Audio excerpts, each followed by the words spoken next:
Welcome, welcome, welcome to the Archive, where we explore the stories of artists.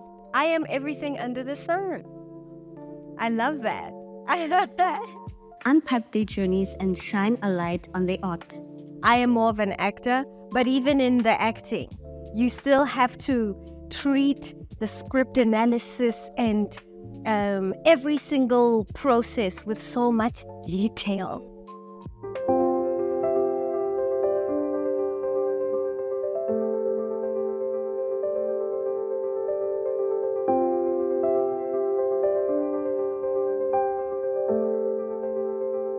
Well, today we have an award-winning actress, producer, musician. She has graced our stages as Celie on The Color Purple, been on our screens from In Your Dreams to various other incredible productions like The Queen, and now you can find her on Generations The Legacy. She is vibrant, brave, fierce, and has so much range. Well, I'm talking about Didintle Khunou. Yeah. What an introduction! Zana. Hey, Zana. Kisapona, how are you? Oh, give me a hug. I'm so excited to do this. I'm happy that you're here. Thank you for having me, my friend. You are this fierce... Like, now when I think of you, like, it's like there's so much to you, but it's packaged so beautifully. Oh, thank you. And it's not only beautiful in like, omontle, like you're beautiful. Oh, yeah. Thank you, my friend. It's like your soul is so beautiful and so rich. Thank you. You know, and before we start the conversation, I think here at Archive, we want people to feel at home, you know. So I could read your bio and tell the world about you, but I would love for you to introduce who is Didintle Khunou? Like, how do you see yourself? Well, first of all, dumelang bagaetsho ke nna Didintle Khunou. I am first and foremost a child of God. And I am ke mo Africa Borwa. Ke Motswana. I'm an actress. I am a voice actor. I am an entrepreneur.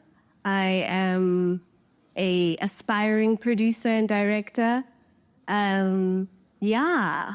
And actually, I had a conversation with my acting coach recently. I am everything under the sun. Wow. I love that. He was like, as an actor, you should think of yourself as everything under the sun, Stephen Feinstein. And I like that. I like that I can embody anything that I want. So I am everything under the sun. Wow. That's beautiful. Thank you. So I want to start right back. Okay, let's stop. Yes. You are the daughter of Dr. Khunou. And one of my favorite humans, Mama DK. Yes. And she loves you more. I think she loves you more than she loves me, to be honest. She's just amazing, you know? Yes. And you are one of 4, 2 boys and 2 girls. And like, all of you are just so unique. And I think what's lovely about your family is you guys carry yourselves with you grounded. So tell me, like, what was your upbringing? What was the house like? I know there was a lot of music. Yes. And there was a lot of expression of self. Yes. So, like, how was it like? Okay. So I grew up, most of the years that I grew up really were on a farm. Initially, we lived in the suburbs, and then my parents moved into a farm and they created a guest house. And they, that was their passion. They had a side business and it was a guest house. And we lived on a farm very close to the farm that they developed into a guest house. So I'm a farm girl. I grew up with the cows and the sheeps. I grew up with my mom teaching me, how to work the soil and be in the garden. And also just kind of like taking care of the homestead.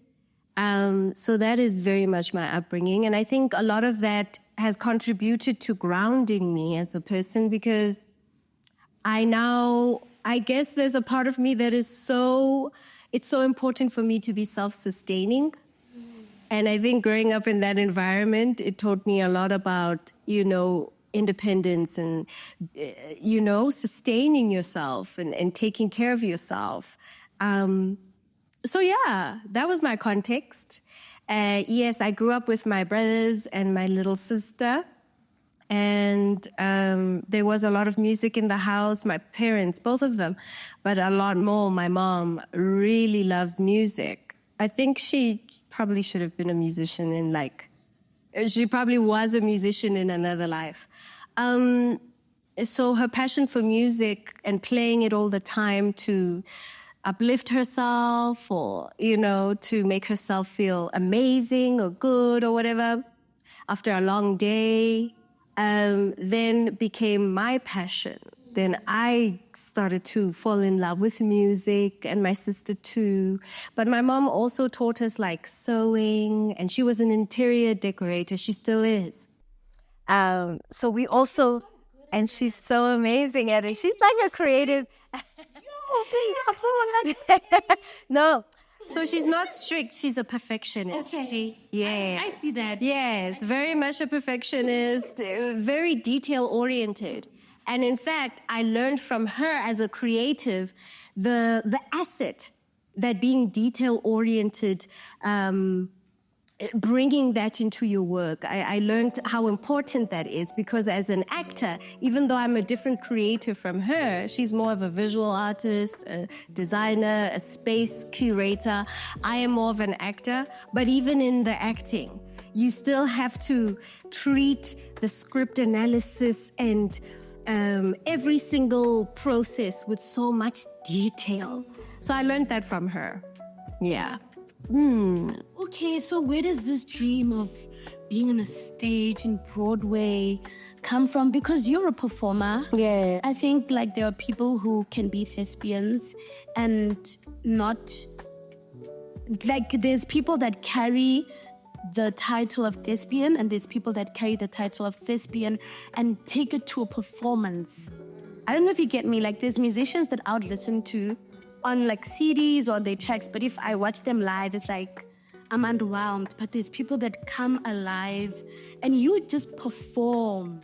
Thank you. In everything, you go to a place that is not... you go beyond the surface, right? And this performance, it's you have fun while doing it, but you take it very seriously. So what is this performance? How do you feel when you perform? Well, it depends what I'm performing, but usually it's a surrender of my own limited ideas of how the performance is supposed to be. So if you want a performance to go really well, and if you want people to understand the message that you are telling through story, and if you want to be able to tell story with clarity and from a sincere spiritual place, you have to release and let go of that part of your mind that is very much controlling, So I had to learn to surrender to the moment. And that's when truth comes. Sometimes if we try to overanalyze something in our performance, or if we try to be too nitpicky, and if we try to control it too much, too technical. Being technical is a good thing, but I think the older I get as an artist and as a creative, the more I'm learning to just be in the flow of creativity and just surrender to the moment. Yeah. So I think that is the place that I go to spiritually and psychologically When I psychologically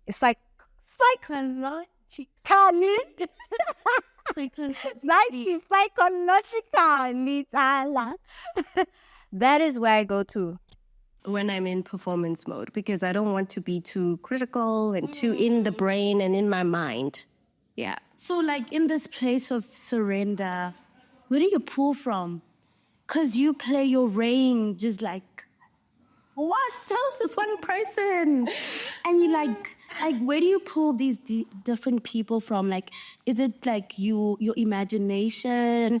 Have you watched lots of shows or films that like enlarges how you think? Do you read a lot? Like, where do you draw from? Okay. So a big part of it, yes, I'm glad you mentioned it, is the imagination. But the imagination is supported by observation. So I like to, read a lot, but I also love to observe people. Like I'm one of those people who enjoy people watching. Because then you can create all these little stories about someone that you don't even know.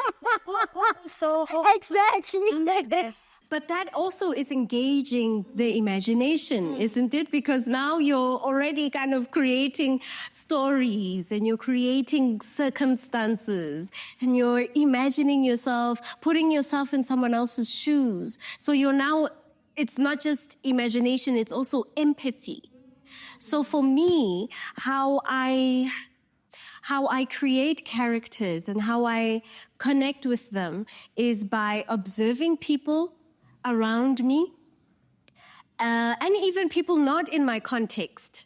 Observing, going to a place and observing the behavioral patterns of people. And then once I've observed them with my own imagination, you have a character Bible. And a character Bible is just a nice, really great structure for you to now take your imagination further for this character. Now you can play and decide after creating a backstory, now you can play and decide where you're going to take them and how they walk, how they talk. Do they look people in the eye when they embrace people and speak to people, or do they look away and shy away from eye contact? And what does that say? Now you can be creative and imaginative in how you make meaning when you create a character. So I think those are the things that have helped me create a range of different people. And also, I like to challenge myself as an actor. I like to think of all the characters that I've played before. How is this one different? Because every single person in this room is different, with a different fingerprint, a different context, a different backstory, just completely different. And I'd like to treat my characters as that I am the main resource that I inject into the character, but they're so different, and I should allow that difference and see what you and this girl say and what she, yes. And in fact, I like characters where they kind of test my own, they challenge my own ideas around my moral compass, around my belief system, around my own ideas about how the world is functioning. I like characters that open my mind to a completely new experience and reality that is outside of my bubble, And I feel like I treat my acting work as an opportunity to learn more about the world. Okay, so it's like in this journey, but what it sounds like to me is like you're a vessel of knowledge. Yeah. Ready to I would love to be. Yes, explore. Explore the knowledge, but also embody it. Yes. Thank you. And you put it so beautifully. I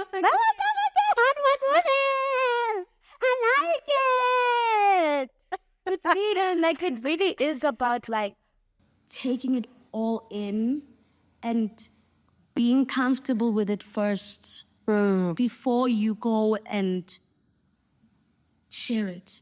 Is that your process as well when you get into character? For me, I always say that I'm just a vessel. Okay. And how being a vessel, for me, it takes away ego. Because I think so many people make it about them. Yes. And I think when you really surrender to the craft and the story, you allow a compass of so many things to come out. But if it's just hope, I feel like hope is great and all, but she's only so limited. Because she only comes, she exists in her own bubble. Yes. So when I surrender whole, so much comes out. And this is not just with acting, with everything. Like, I've made my career not about me. And it's been so liberating because the more I like make space for others, the more I'm growing and I'm like, and it's so nice because like, I feel like when it's about you, it becomes so like close. It's like there's not so many places that you can go. Yeah, that's very, very true. And I admire that about you, actually. I admire the fact that your spirituality, how you bring your sense of your spiritual beliefs about serving mankind into your work, creates so many opportunities for you. Yeah, I'm very proud of you. I love you. Okay, I want to switch it up. Because you are like so goofy, so fun. I enjoy your presence, I enjoy your presence, friend. I think it's also because we're both Scorpios, so we're on the same frequency. That connects us. Yes. Like we are connected through, I don't know, but like when I was so nervous to meet you because all my life, Didintle, yo, that's the color purple. Everybody, like my sister and my mom got to watch The Color Purple, and we're going to talk about that, right? Yes. But it's something that changed my mother's view on this industry that her daughter wanted to go into. And you were like a tangible proof that there's success in this, So thank you for that. Because you brought this, this is real. Because I think for so many parents, the kids come and say, I want to be a painter, I want to be this, and you're just like, I say, why? Someone not.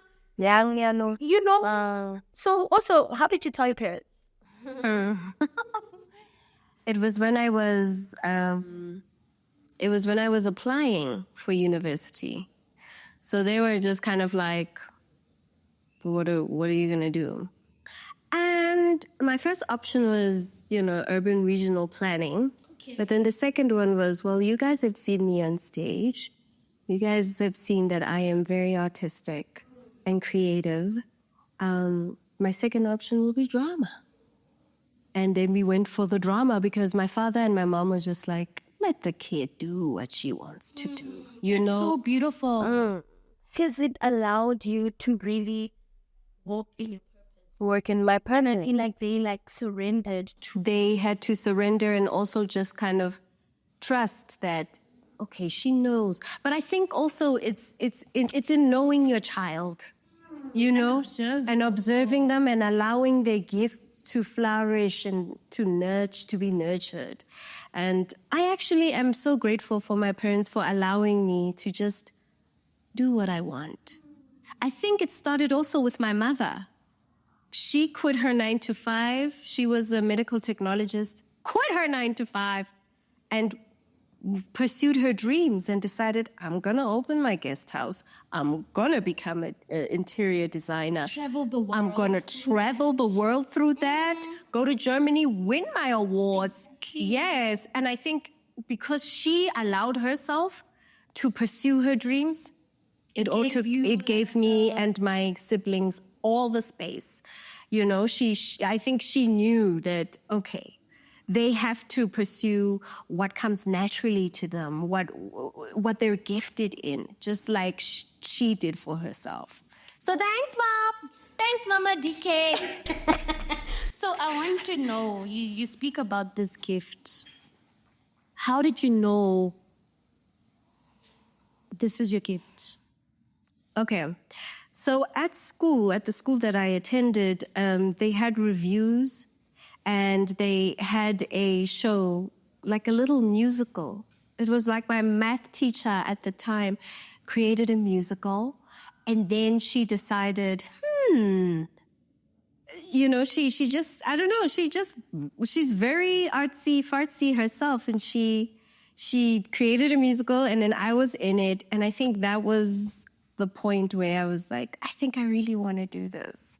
I think I want to do this. And then he get chosen by Oprah Winfrey. I mean, so yes, Oprah and the Color Purple team that side had to approve the cast this side. So that was really, that's nice. Oh, she knows that you're gifted. Yeah. Like, and not just her. It's just, for me, it's so crazy how this thing can go where, like, you never thought. Amazon Prime. Never in my life did I ever think I would ever be on an Amazon Prime show. Exactly. And you're always the lead, girl. Thank you, girl. You're always the lead. I want to talk about that because I feel like being a lead is about leadership. It's about, this is the best person to carry the weight of this production. And I'm lucky enough to be put in that position of leadership at the ages that I was. Exactly. Because it then made me realize how much I do need to stand up and become a leader.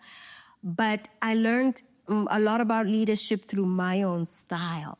Like, I learned that not every single leader is the same. Yes. And I learned that the best leaders are not the leaders trying to control the situation or trying to be seen as the top dog. The best leaders are those that you don't feel, who don't make you feel like they're leading, but they are leading. They are the people who are a part of the team.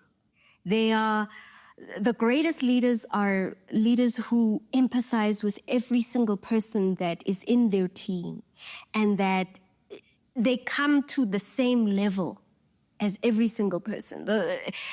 Has so much humility and respect for others. And that's what I learned from being a lead, is that I'm not performing the story on my own. There are so many other characters at play, and I have to connect with my co-actors. I need to create a relationship with the crew people. I have to know everybody and respect everyone and understand that we are a team. That makes a good leader. And a good leader is someone you want to be around. Yes. A good leader injects positivity into a set. A good leader, when they walk into the room, isn't like, "Hey, yes, you're no, they're calm. They're grounded. They're grounded and calm and collected, and they're connecting with others from a genuine, humble, human-to-human place. Yes. So you're now in this industry.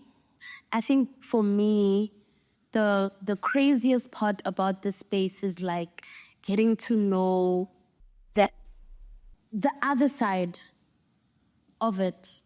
Because there's the reality. Because I think before you like really enter into it, you are so fascinated by the lights and the cameras and the red carpets and the events and the stages, but there's the long hours. There's now your relationships. You don't have time for your people. Your relationships. There's sacrifices. There's sacrifices. You can't go to you can't go to all the family events that you would love to attend. Exactly. Or your friends' baby showers or whatever. There are sacrifices, and there is also just the quiet season. The quiet, dry months. There's a lot. There's also having to navigate the relationships within the industry. They are gatekeepers. They are, you're going to work with people who will want to exploit you, who will think that you don't know your rights. And that's why, as a creative, you need to know your rights. And that's why this amendment bill needs to be signed. It's of dire... It's an emergency at this point. We have to have our industry regulated so that we can make a living off of this and not not live check to check. Because like, what is it about these people that have so much talent? Like, I think COVID for me, I was like, thank you, because you could see that the only thing that you guys are surviving on is us. It's the books that you're reading, it's the shows that you're watching, it's the music that you're listening to, but you're not taking these people seriously. You're not paying them their worth. You're not paying them for every time you repeat the movie or the TV movie or the show or whatever. People should be getting paid every single time the show repeats. Because that is the rules of, and I feel like as South Africans, it needs to change. Of course. Even the way that South Africans treat the artists as, I don't know, I feel like sometimes, I don't know what it is. Actually, I want to ask you, what is this, like the relationship between like the artists and the people that are consuming the art? I think, and it's not just a South African thing, I think when someone is watching you in their TV room every single day, seeing you through the TV, learning the story, your character, following your character's journey, there's a certain level of intimacy that takes place. Or if people are consuming your content on social media regularly, every single week, you're giving a part of yourself in your content to your consumers and your audience.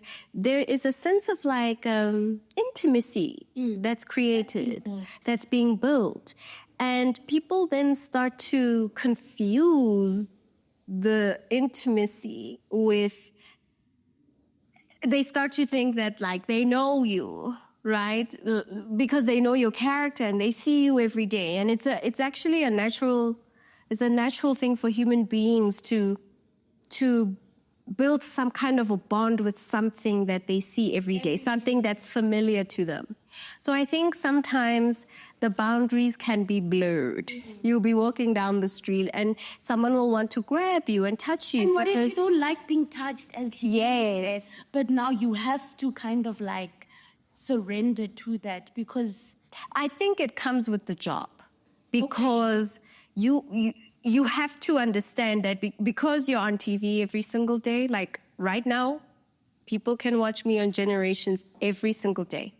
So I understand that part of the job is being able to greet people, let them acknowledge them, take a picture with them, thank them for supporting the content and the work, because it's for them.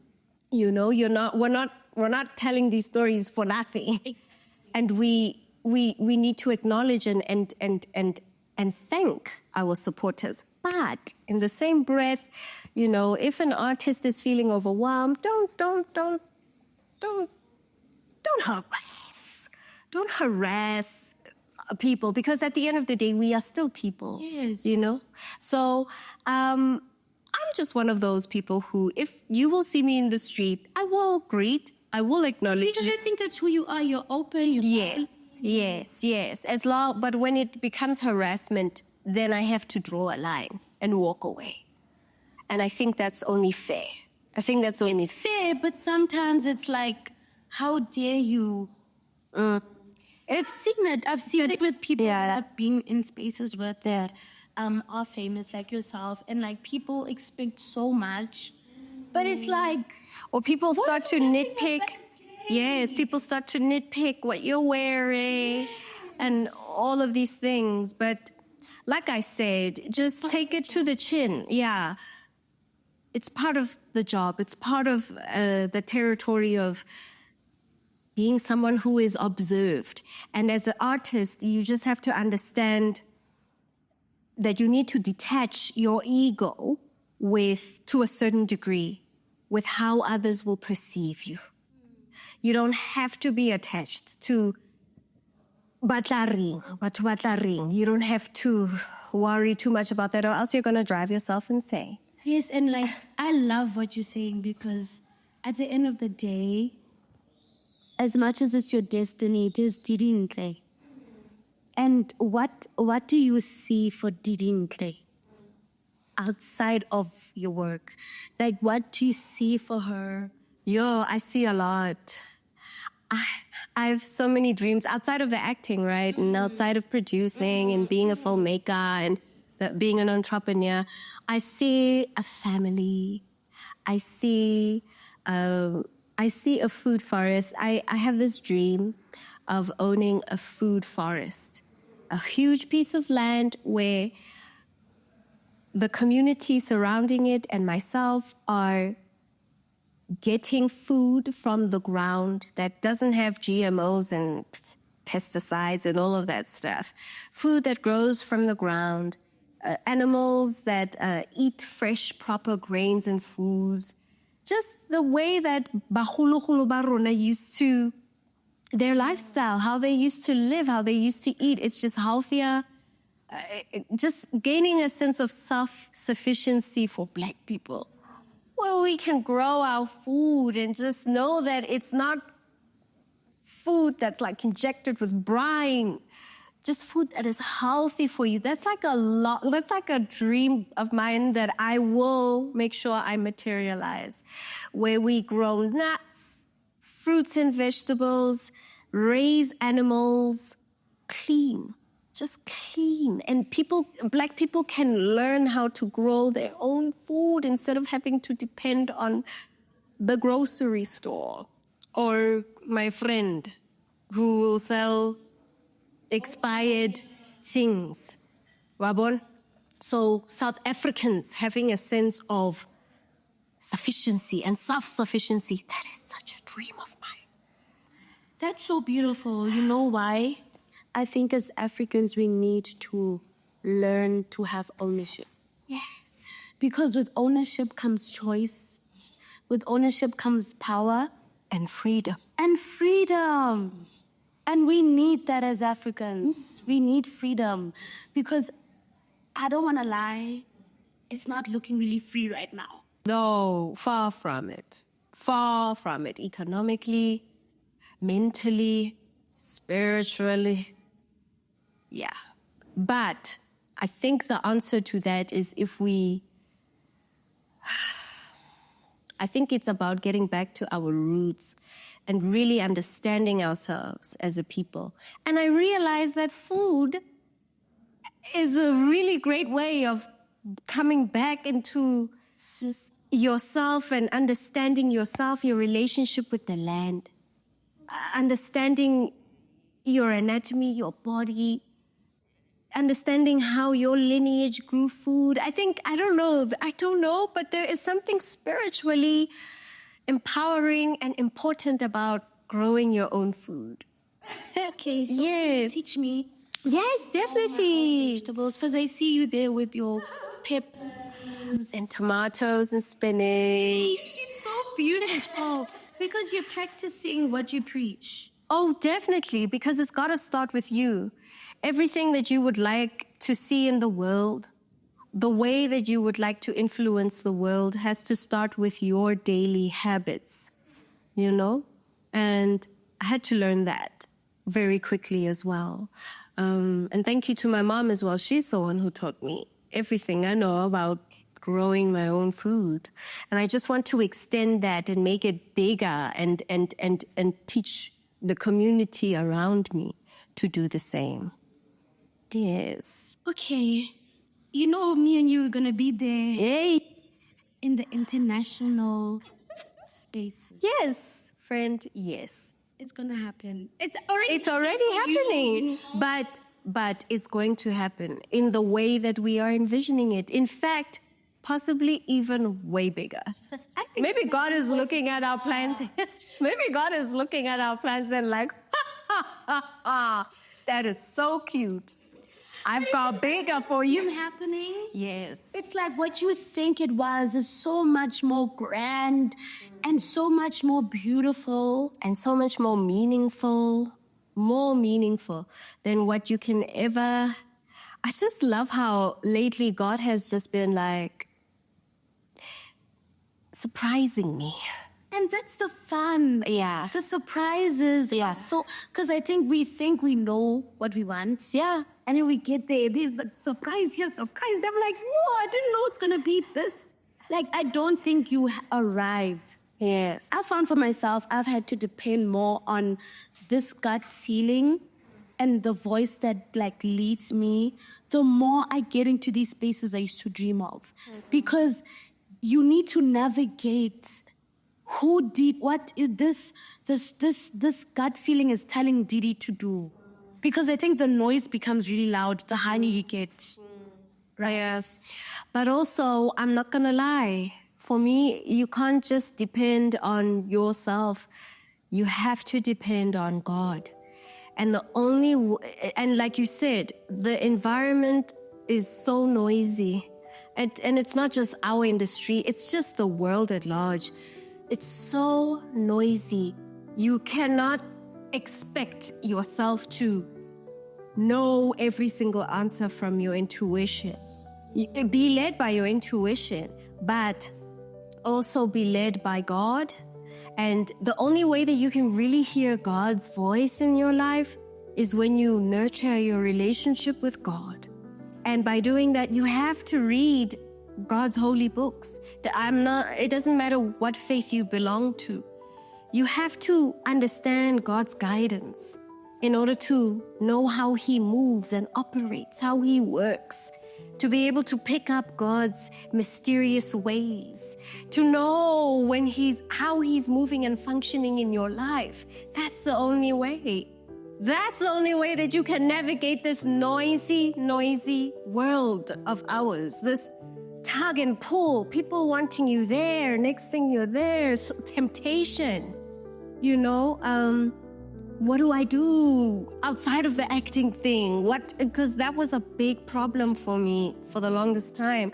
What am I outside of my creativity as an actor? But it was really once I started being in connection with God that following my intuition became easier, but more importantly, knowing that my intuition and God's voice are connected. So I can trust my intuition because it's Him that's leading you. So it's so important as a creative as well, because when you're connected with God, I used to worry about God, I don't know. I don't know if I have the capacity for this. I don't know if I'm good enough. I don't know how many song ideas. I think I've run out of song ideas. I think I've run out of concepts for stories. I think I've run out of things to do, how to express myself creatively. But when I started leaning into God, I realized that God has an abundance of song ideas, characters, roles. God has an abundance. So lean into Him and He will bless you with all the ideas you need. You don't have to rely on your own capacity and your own understanding. And that is what I'm learning. That is what I'm learning. And that is for me the priority. I just want to improve my relationship with God. And I know He will elevate me into the creative I need to, into our plans, being superstars, international superstars. Because we are. But we do need God's assistance. We need to walk with God in the journey. Yes. Because He's the person that will open the right door, connect to the right person. Like, He is the mastermind behind all of this. Yes. And He knows Didintle Khunou utlile mo for eng. He knows Hope Mareka utlile mo for eng. O batla eng. He understands you. He knows you. He made you. Exactly. He made you. He created you. He's so generous. He Yes. is so generous. He's so faithful. Faithful. He honors what He tells you He's going to do. Maybe not at your timing. Oh my God, that's the worst part of it. He will put you in stillness for the longest time. And you're just like, hello, are you there? Do you still remember me? And then when you actually are at the breaking point where you don't have a lot of strength, that's when God enters and comes in, because And then he plays. yes, But I think that part is it's so tough. That before the play, breaking the breaking. is so tough. And I think people don't want to lean into the breaking. Oh, yeah, because it's uncomfortable, right? And we're living in a society where we're so used to the comforts and the instant gratification. We want things now. We're too comfy. We're so comfortable. We're so spoiled. And God is just like, you will wait and you will break so that you know that you need me. So that you know that you cannot do it without me, within your own strength. No. Sure. Yeah.